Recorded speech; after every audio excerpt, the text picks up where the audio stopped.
চলো ছাত্রছাত্রীগণ, যে জ্ঞানগুরু সায়েন্স জিনিয়াসে তোমাদের স্বাগত। আজকে তোমাদের জন্য এনেছি আরেকটি নতুন ভিডিও, যেখানে আমরা জানবো ক্লাস 7-এর সময় ও গতি অধ্যায় সম্বন্ধে।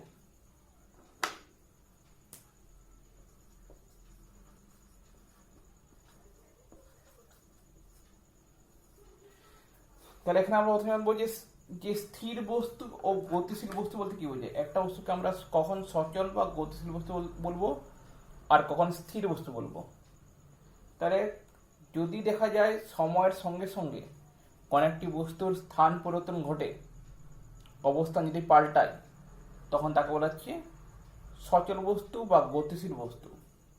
কিন্তু সময়ের সঙ্গে সঙ্গে যদি একটা বস্তুর অবস্থান বা স্থান যদি না পাল্টায়, সেটি যেখানে ছিল যদি সেখানে থেকে যায়, তখন তাকে বলা হচ্ছে স্থির বস্তু। যেমন ভাবো যে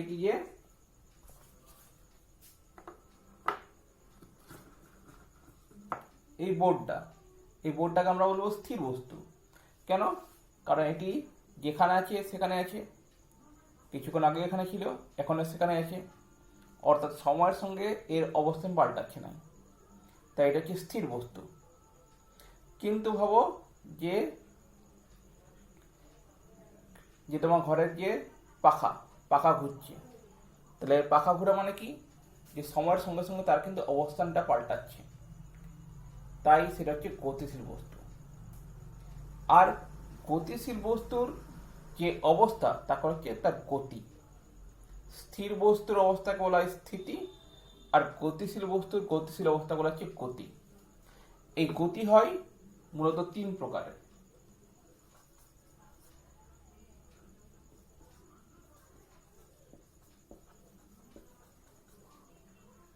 এক নম্বর হচ্ছে চলন গতি,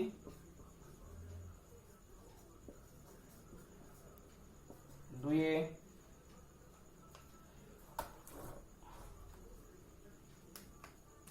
ঘূর্ণন গতি,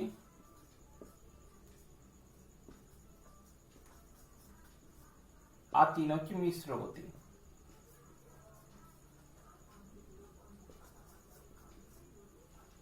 তাহলে আমরা এবার দেখবো যে এই 3টি গতি বলতে কি বোঝায়। চলন গতি মানে কি? চলন গতি মানে যদি কোন একটি বস্তু একটি সরেখা বরাবর যদি চলে, অর্থাৎ চলার পথে যদি সে দিক পরিবর্তন না করে, তখন সেই গতি বলা হচ্ছে চলন গতি। যেমন ভাবো তুমি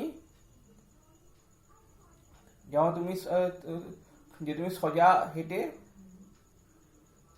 বাড়ি থেকে স্কুলে যাচ্ছ, যাওয়ার সময় কোনো দিক পরিবর্তন করলে না, তাহলে সেই গতি বলবো কি? চলন গতি। ঘূর্ণন গতি কখন বলা হবে? ঘূর্ণন গতি হচ্ছে যদি কোনো বস্তু একটি নির্দিষ্ট বিন্দুর চারদিকে যদি আবর্তন করে, তখন তাহলে হচ্ছে ঘূর্ণন গতি। যেমন যে একটা লাটিম ঘোরাচ্ছ, তাহলে তার গতি ঘূর্ণন গতি। আবার ভাবো যে পাখার গতি সেটা হচ্ছে ঘূর্ণন গতি, কারণ পাখার মাঝ বিন্দুকে কেন্দ্র করে পাখাটি ঘুরে। মিশ্র গতি কোনটি? মিশ্র গতি হচ্ছে সেই গতি যেটি চলন ও ঘূর্ণন দুটোর মিশ্রণে তৈরি, অর্থাৎ যে গতিতে চলনও আছে আর ঘূর্ণন আছে, তাকে বলা হচ্ছে মিশ্র গতি। যেমন চলন্ত সাইকেলের চাকার গতি। যখন সাইকেল চলে তখন কি দেখা যায়? যে সাইকেলটি সামনের দিকে এগায়, সাইকেলটি যায় 100 রেখা বরাবর, অর্থাৎ তার গতি হচ্ছে চলন গতি। কিন্তু সাইকেলটি এগানোর জন্য চাকাটি ঘুরে, তাহলে সে গতি হচ্ছে ঘূর্ণন গতি। তো সেখানে চলন ও ঘূর্ণন উভয় প্রকার গতি দেখায়, তাকে বলা হচ্ছে মিশ্র গতি। এরপর যখন কোনো বস্তু গতিশীল হয়, তখন সেখানে কয়েকটি রাশি থাকে, যার সম্বন্ধে জানতে হবে। যখন একটা বস্তু গতিশীল হয়, তখন সেটি কিছু না কিছু দূরত্ব অতিক্রম করে। তাহলে কোনো বস্তু তার গতিশীল অবস্থায় যে পথ অতিক্রম করে, তাকে বলা হচ্ছে কি? তার অতিক্রান্ত দূরত্ব। তবে অতিক্রান্ত দূরত্বের সঙ্গে আরেকটা জিনিস গুরুত্বপূর্ণ, সেটা হচ্ছে সরণ। এই সরণ বলতে কি বোঝায়? সরণ মানে হচ্ছে যে একটা বস্তুর প্রাথমিক অবস্থান আর অন্তিম অবস্থানকে যদি আমরা একটি সরেখার সাহায্যে যদি যোগ করি, তাহলে আমরা যে দূরত্ব পাই তাকে তখন দেখা হচ্ছে সরণ। যেমন ভাবো যে একটি বস্তু সোজা এ পথ থেকে বিতে গেল আর বি থেকে সিতে গেল, তাহলে বস্তুর প্রাথমিক অবস্থান কোণটি এ, অন্তিম অবস্থান কোণটি সি, তাহলে সরণ কোণটা হবে এ এর সঙ্গে সি যোগ করলে আমরা এটা পাবো, অর্থাৎ এসি। এটা হচ্ছে সরণ। বস্তুর সরণ ও অতিক্রান্ত দূরত্ব সাধারণত সমান হয় না, কারণ কি সাধারণত দেখা যায় একটা বস্তু চলার সময় তার দিক পরিবর্তন করে, আর যখন দিক পরিবর্তন করবে তখন কিন্তু সরণ আর দূরত্ব সমান হবে না। এর দূরত্ব কোনটা? দূরত্ব হচ্ছে এ থেকে বি হয়ে সিতে যে পথ গেল, অর্থাৎ এ বি প্লাস বিসি। আর সরণ কোনটা? সেটা হচ্ছে এসি। তোমরা আগে জানো ত্রিভুজের দুটি বাহুর দৈর্ঘ্যের যোগফল অবশ্যই তৃতীয় বাহু অপেক্ষা বড় হবে, তাই এ বি আর বিসির যোগফল অবশ্যই এসি থেকে বড় হবে। তাই অতিক্রান্ত দূরত্বের মান সর্বদা হয় সরণ থেকে বড় হবে কিংবা সরণের সমান হবে। কখন সমান হবে? যদি বস্তুটি কোনো দিক পরিবর্তন না করে সোজা পথে যায়। যেমন হলো যে বস্তুটি এ থেকে বি হয়ে সিতে না গিয়ে এ থেকে বিতে হয়ে ডিতে যেত, তাহলে সেক্ষেত্রে কি হতো? সেক্ষেত্রে যে বস্তুর অতিক্রান্ত দূরত্ব হতো এ বি প্লাস বিডি মানে এডি, আর সরণ হতো যেহেতু প্রাথমিক বিন্দু এ আর অন্তিম বিন্দু ডি, তাহলে তার সরণ হতো এডি। অর্থাৎ সেক্ষেত্রে অতিক্রান্ত দূরত্ব আর সরণ একই হতো। তাই অতিক্রান্ত দূরত্ব আর সরণ তখনই একই হবে যদি বস্তু কোনো দিক পরিবর্তন না করে সোজা সরেখায় চলে। দূরত্ব আর সরণের একক কি? দূরত্ব একক জানো, সেটা হচ্ছে কি যে সিজিএসএ হচ্ছে সেমি আর এসআই মিটার। সরণ তাই, সরণের সিজিএস একক হচ্ছে সেমি, এসআই একক হচ্ছে মিটার, কারণ সরণ বলতেও এক প্রকার দূরত্ব বোঝায়। এবারে কোন বস্তুর সরণ কখন শূন্য হতে পারে? সরণ আর অতিক্রান্ত দূরত্বের মধ্যে এটা হচ্ছে একটা বড় পার্থক্য, যে অতিক্রান্ত দূরত্ব কিন্তু কখনো শূন্য হবে না। ওটি যে কখনো শূন্য হতে পারে না, যখনই একটা বস্তু গতিশীল হবে তখন সেটি কিছু না কিছু দূরত্ব অতিক্রম করবে। কিন্তু সরণ শূন্য হতে পারে কখন? যদি বস্তুর প্রাথমিক অবস্থান ও অন্তিম অবস্থান যদি একই হয়, তা সেক্ষেত্রে বস্তুর সরণ শূন্য হতে পারে। যেমন ভাবো তুমি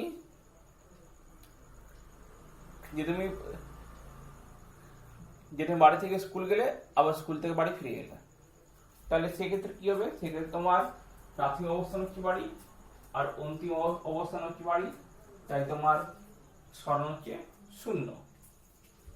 কিন্তু দূরত্ব সেটা শূন্য হবে না, কারণ একটা নির্দিষ্ট দূরত্ব অতিক্রম অবশ্যই করবে।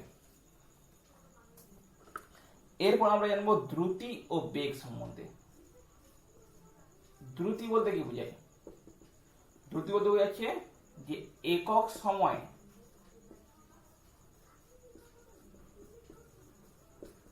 কোন বস্তু যে পরিমাণ দূরত্ব অতিক্রম করে।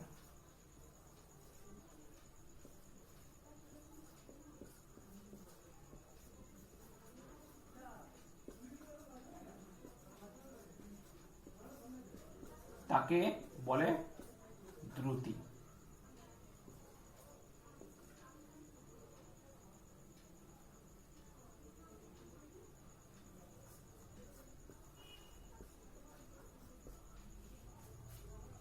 যেমন ভাবো যে তুমি 5 সেকেন্ডে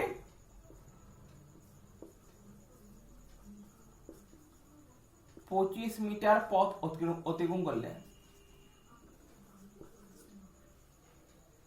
তাহলে 1 সেকেন্ডে কত পথ অতিক্রম হবে?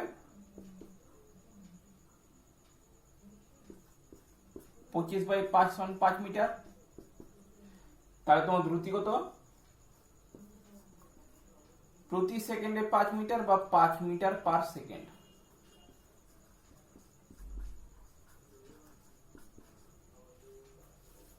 তাহলে এখান থেকে আমরা কি বলতে পারি যে দ্রুতি বার করার জন্য আমাদের কি করতে হলো, যে অতিক্রান্ত দূরত্ব ছিল তাকে সময় দিয়ে ভাগ করতে হলো। তাই দ্রুতি সমান হচ্ছে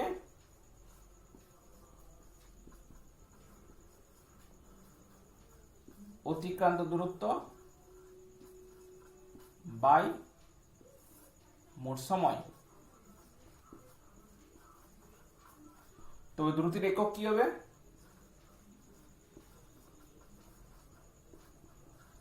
সিজিএস একক, মানে দূরত্বের একক বাই সময়ের একক। দ্রুতির সিজিএস একক হচ্ছে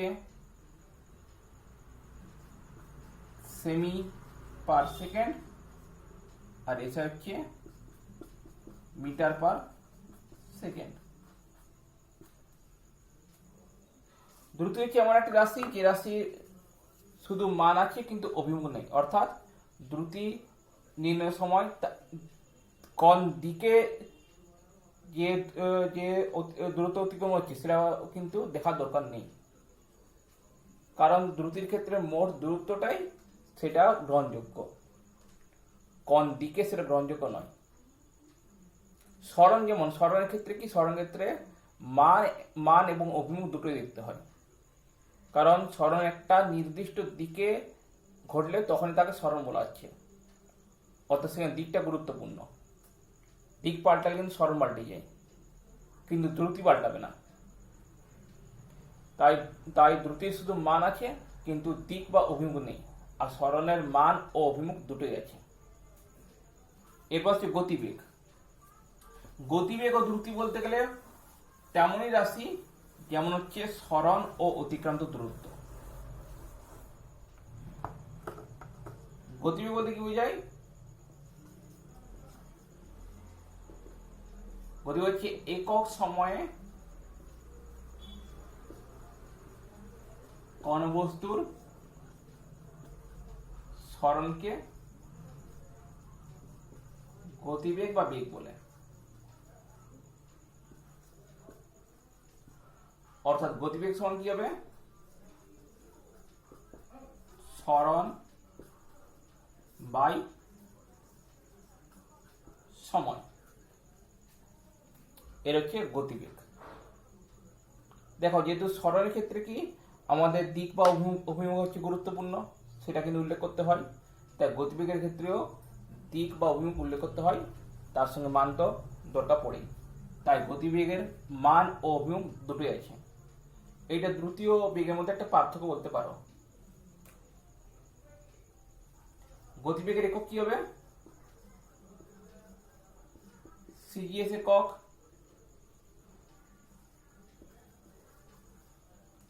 ঠিক দ্রুতির মতোই সেমি পার সেকেন্ড, কারণ সরণের সিজিএস একক সেমি, সময়ের সিজিএস একক সেকেন্ড। আর এসআই কি হবে? সরণের এসআই একক মিটার, আর সময়ের এসআই একক সেই একই সেকেন্ড। তাই বেগের এসআই একক হচ্ছে মিটার পার সেকেন্ড। অর্থাৎ দ্রুতি ও বেগ উভয়ের কিন্তু এককগুলো একই,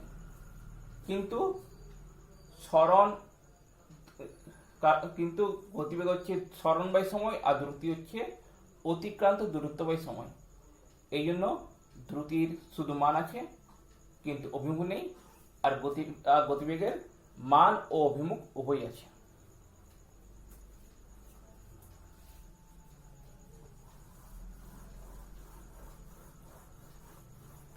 যেহেতু গতিবেগের মান ও অভিমুখ উভয় আছে, তাই কোন বস্তুর গতিবেগ কিন্তু শূন্য হতে পারে। কোন শূন্য হবে? যদি দেখা যায় তার সরণ শূন্য। অর্থাৎ ঠিক অতিক্রান্ত দূরত্ব আর সরণের মতোই, যদি ভাবো তুমি বাড়ি থেকে স্কুল গিয়ে ফিরে এলে, তাহলে সেক্ষেত্রে তুমি কিছু না কিছু দূরত্ব অতিক্রম করবে, আর যেহেতু দূরত্ব অতিক্রম করবে তাই তোমার কিন্তু দ্রুতি শূন্য হবে না, কিন্তু সরণ যেহেতু শূন্য হচ্ছে তাই কিন্তু তোমার বেগ শূন্য হবে। তাই এটাও কিন্তু দ্রুতি ও বেগের মধ্যে একটি পার্থক্য, যে যে কোনো গতিশীল বস্তুর দ্রুতি কখনো শূন্য হয় না, কিন্তু গতিবেগ শূন্য হতে পারে। এরপর আছে ত্বরণ। ত্বরণ বলতে কি বোঝায়?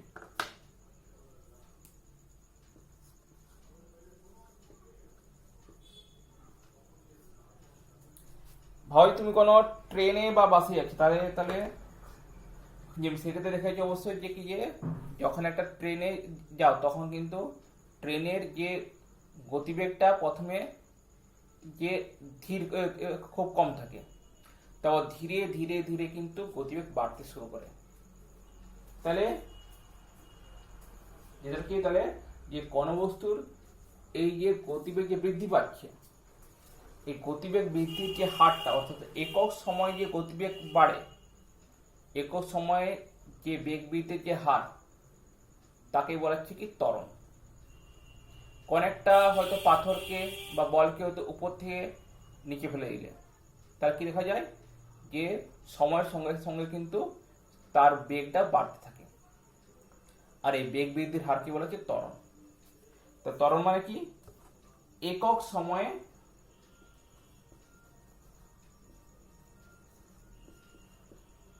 বস্তুর বেগ বৃদ্ধিকে ত্বরণ বলে।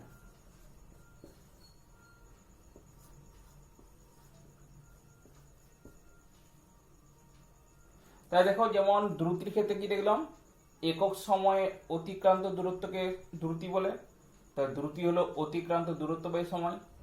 বেগের ক্ষেত্রে দেখলাম একক সময়ে সরণকে বলা হচ্ছে বেগ, তাই বেগ হলো সরণবাহী সময়। ত্বরণের ক্ষেত্রে একক সময় বস্তুর বেগ বৃদ্ধিকে বলা হচ্ছে ত্বরণ। তাহলে ত্বরণ কি হবে, ত্বরণ হচ্ছে তাহলে বেগ বৃদ্ধি বাই সময়।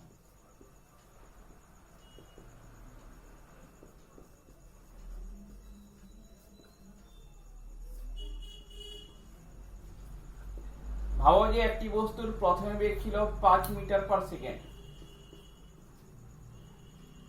5 সেকেন্ড পরে বেগ হলো 25 মিটার পার সেকেন্ড। তাহলে বস্তুর ত্বরণ কত? তাহলে বস্তুর ত্বরণ নির্ণয় করার সময় আগে কি হতো, আগে আমাদের যে বেগ বৃদ্ধি বার করতে হবে। তাহলে বেগ ছিল 5 মিটার পার সেকেন্ড, হলো 25 মিটার পার সেকেন্ড, তাহলে বেগ বৃদ্ধি কত?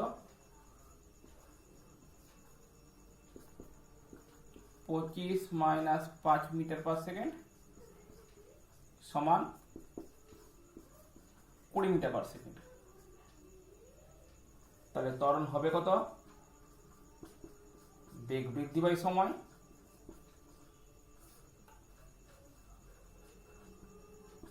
তাহলে 20 metre per second by 5 metre per second. 20 5 কাটা গেল 4, 4 metre per second 4 second, sorry এটা 4 সেকেন্ড হবে কারণ সময় একক সেকেন্ড। তাই দেখো, তাহলে একক কি হবে, দেখো এখানে একটা মিটার আছে পার সেকেন্ড, অর্থাৎ এই সেকেন্ড নিচে আসছে, নিচে তার সঙ্গে আর একটা সেকেন্ড আছে, তো সেকেন্ডের সেকেন্ড কি হবে, সেকেন্ড স্কোয়ার। তাহলে 4 মিটার পার সেকেন্ড স্কোয়ার। তাহলে যেটা এভাবে তাহলে কি ত্বরণ নির্ণয় করা হচ্ছে। তা ত্বরণ আমরা একক কি পাবো, সিজিএস একক, সেমি পার সেকেন্ড স্কোয়ার, আর এসে একক হচ্ছে মিটার পার সেকেন্ড স্কোয়ার। যেহেতু বেগের ক্ষেত্রে আমরা দেখলাম যে তার মান ও অভিমুখ উভয় আছে, তাই ত্বরণের ক্ষেত্রে কিন্তু মান ও অভিমুখ উভয় থাকে, অর্থাৎ ত্বরণের ক্ষেত্রে কিন্তু মানের সঙ্গে দিক উল্লেখ করতে হয়। এবার হচ্ছে মন্দন। মন্দন কি, যদি কোনো বস্তুর সময়ের সঙ্গে সঙ্গে বেগ বাড়ে তখন তাকে ত্বরণ বলা হচ্ছে। ঠিক একইভাবে যদি কোনো বস্তুর সময়ের সঙ্গে সঙ্গে যদি বেগ কমে যায়, বেগ হ্রাস পায়, তাহলে তাকে বলা হচ্ছে মন্দন। অর্থাৎ মন্দন মানে কি, একক সময়ে বস্তুর বেগ হ্রাসকে মন্দন বলা হয়।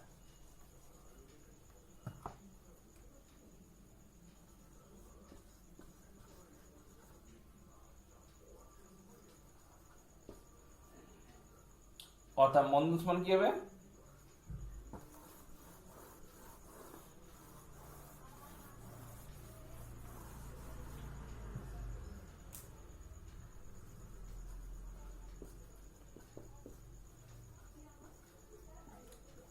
বেগ হ্রাস বাই সময়।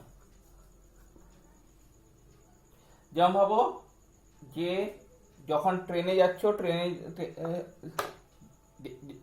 যখন ট্রেনে যাচ্ছ তখন একটা সময় পর কি দেখা যায় যে বেগ বৃদ্ধি পেতে পেতে একটা সময় বেগটা স্থির হয়ে যায়।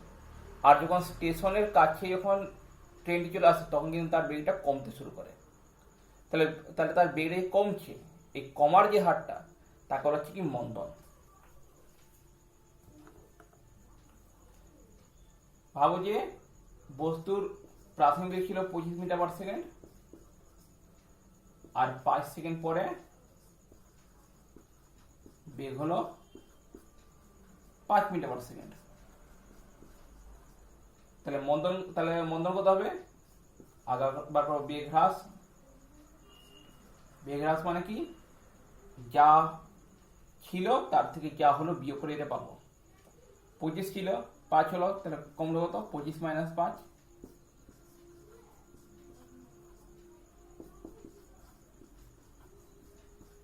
20 মিটার পার সেকেন্ড। মন্দন কত হবে, বেগ হ্রাস বাই সময়, 20 metre per second by 5 second, 5 আর 20, 4 metre per second square.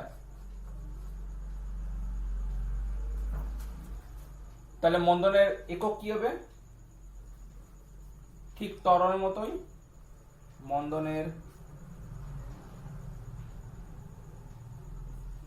CGS একক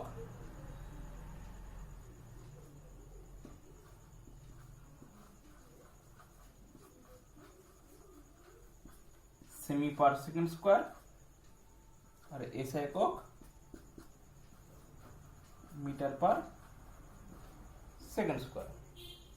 তো দেখো ত্বরণ আর মন্দনে বলতে গেলে প্রায় প্রত্যেকটি জিনিসই একই, শুধু তফাৎটা কি, ত্বরণের ক্ষেত্রে বেগ বাড়ে, মন্দনের ক্ষেত্রে বেগ কমে যায়। তাই আমরা বলতে পারি কি, যে মন্দনটা হচ্ছে ত্বরণের উল্টো।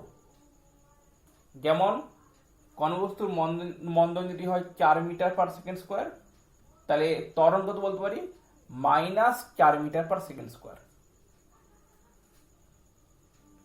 প্রতি সেকেন্ডে 4 মিটার পার সেকেন্ড বেগ হ্রাস পাচ্ছে, তার মানে কি প্রতি সেকেন্ডে -4 মিটার পার সেকেন্ড বেগ বৃদ্ধি পাচ্ছে। তার মানে কি দাঁড়াচ্ছে, যে মন্দন সমান হচ্ছে মাইনাস ত্বরণ। আর এই জন্যই মন্দনকে বলা হচ্ছে ঋণাত্মক ত্বরণ। যেহেতু মন্দন হচ্ছে ত্বরণের বিপরীত, উল্টো চিহ্নযুক্ত, তাই মন্দনকে আমরা বলি ঋণাত্মক ত্বরণ। আজকের জন্য এখানে ভিডিও শেষ করছি। পরের দিন নিউটনের যে গতিসূত্র, সেখান থেকে বলের ধারণা, বলের পরিমাপ, এগুলো সম্বন্ধে আমরা জানবো। ভিডিওটি আজকে এখানে শেষ করছি। যদি ভিডিওটি ভালো লেগে থাকে তাহলে অবশ্যই লাইক করবে, শেয়ার করবে, সাবস্ক্রাইব করবে। আর যদি কিছু প্রশ্ন থাকে, কিছু পরামর্শ থাকে, তাহলে অবশ্যই কমেন্ট বক্সে কমেন্ট করে জানাবে। আজকের জন্য এখানে শেষ। নমস্কার।